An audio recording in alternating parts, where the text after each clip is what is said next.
ہمارے جو ہے نا اپنا سرداری نظام ہے وہ اس بات پہ ایکشن لے سکتے تھے، لیکن کچھ نہیں، صرف اور صرف دیکھتے جا رہے ہیں کہ ہمارے ساتھ کیا ہو رہا ہے۔ راتوں راتوں وہ لوگوں کو 1-1 2-2 بجے اٹھا کے لے جاتے ہیں، ان کا بعد میں پتہ نہیں لگتا کہ کہاں گئے۔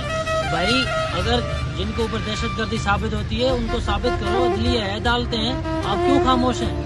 ہم اس بات کا پرزور مذمت کرتے ہیں، یہ اچھا نہیں ہو رہا ہے ہم بلوچوں کے خلاف، لیکن ہم آپ سب سے گزارش کر رہے ہیں کہ آپ لوگ ہاتھوں میں ہاتھ رکھ کر خاموش نہیں رہیں، اس بات کا آواز اٹھا رہے ہیں۔ اور اگر ہماری زندگی اس سے اگر ختم ہوتی ہے تو ہمیں اس زندگی کا کوئی پرواہ نہیں ہے، جو غلط ہے ہم اس کو غلط کھل کے بولیں گے۔